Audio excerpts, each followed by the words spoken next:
Hey everyone, it's Jessica here with a Cherry on Top Crafts, and this month's YouTube Hop theme is Creative Chaos. So that can really mean a lot of different things. You could have a very colorful or chaotic layout, or you could do a creative journal, like a junk journal, with lots of mixed media, or you can just do something very, very random to you, and anything goes really as far as creative chaos. But I got these really unique stamps by All and Create. They're in the shop, and I do lunchbox tags for my kids. So I decided to make some for my kids' lunch boxes. And at first, I had a little bit of trouble with my inks and my platform here. This is a new stamping platform that I got. It's by Tim Holtz, and I do really like it, but I am struggling with using it and figuring out what works for me. And I was just struggling with my ink pads in general. My black StazOn ink needed re-inked, and it just wasn't working very well. So I ended up pulling out my my archival ink that I normally use.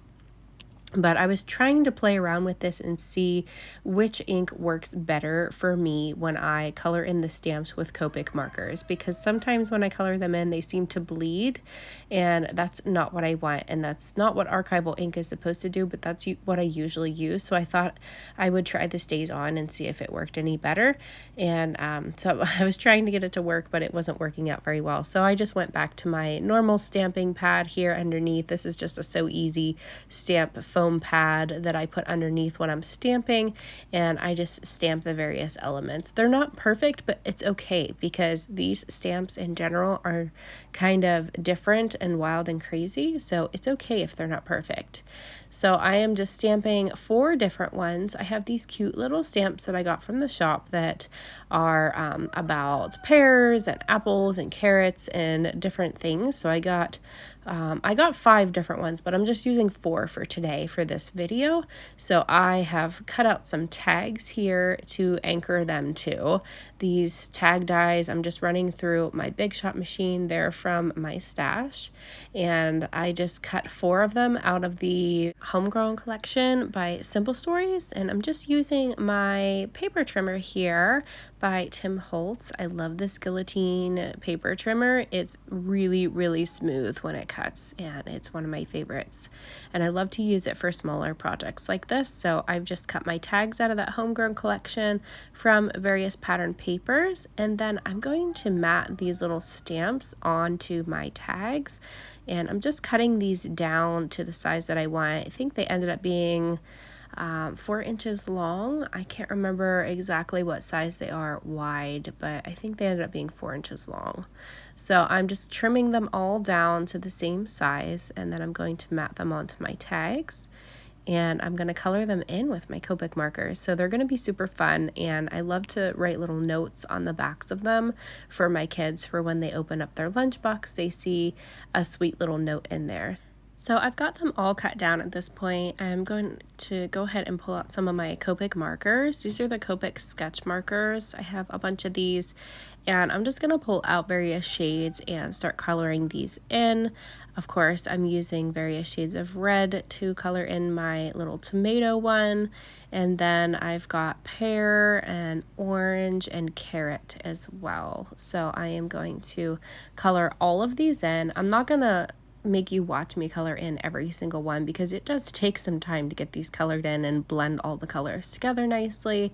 And honestly, it looks a lot better in this video than it does in my edited photos at the end, because when I edited all my pictures, it totally wiped out the pinks of their faces and their skin and made them look white. And they don't look white, but when I edited them out to try to get the lighting correct and everything, and it was dark here whenever I made these, so lighting wasn't on my side at the time.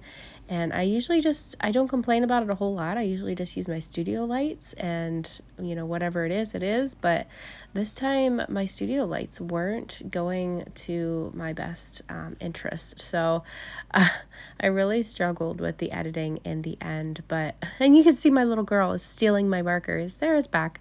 She is stealing stuff the entire time that I was making these and just kind of hovering around my desk wanting to craft too. So I ended up giving her some things, and she loves to draw and color, and she loves to play with just different things from my stash. So it's funny because my craft room is actually a lot of closed storage because she is constantly into everything. And this is my third kid at this point, so I've been going through this for quite some time.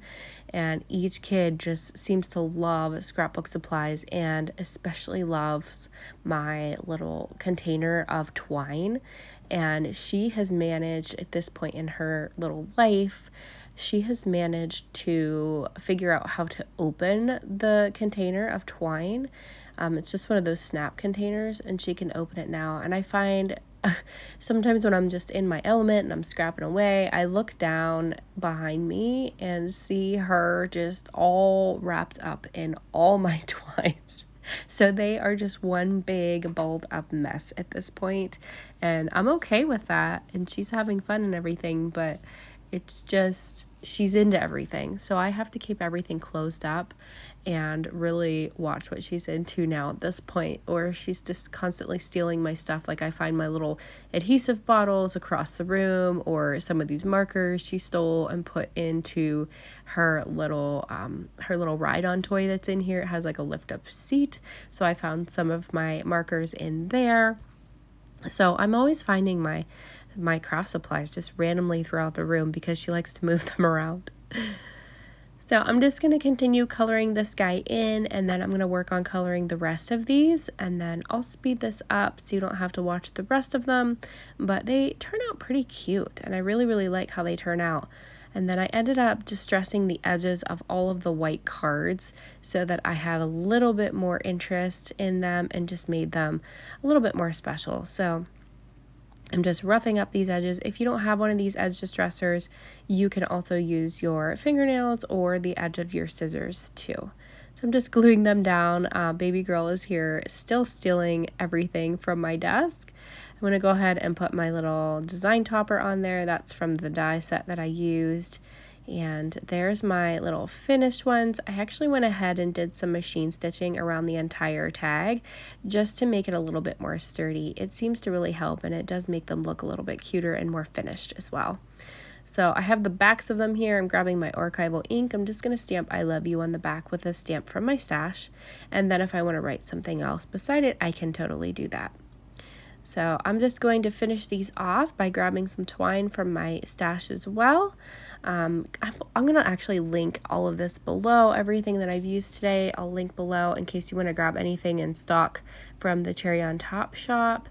And I'm going to also link the hop list for you below too, because this is a YouTube hop. So if you follow along and leave a comment for all of us on all of our videos along the way, you will be entered into winning a $25 gift certificate for the Cherry on Top Crafts shop, which is really coming in handy because I know there's a lot of good stuff in the shop right now, and all of the fall collections are coming out and they are just gorgeous. So I am almost finished with these. I'm going to show you some close-ups of how these turned out. You can see their faces are pink there in these in the video, and then my still shots, they do look a little bit whiter when I edited them, but it's okay. So just finishing up this last little twine bit. I'm going to trim off the edges because they were a little bit long, but I think they're just perfect, and they're going to look so cute in my kids' lunch boxes. I'm super excited. So here's what they look like all finished and all together. And then here's some more shots. This is what it looks like in my kids' lunchbox this morning. And then here's a couple more stills. So I'll leave that hop list down below. Leave a comment and hit the like button and subscribe. Thank you so much for watching, you guys. I hope you have a great day. Bye-bye.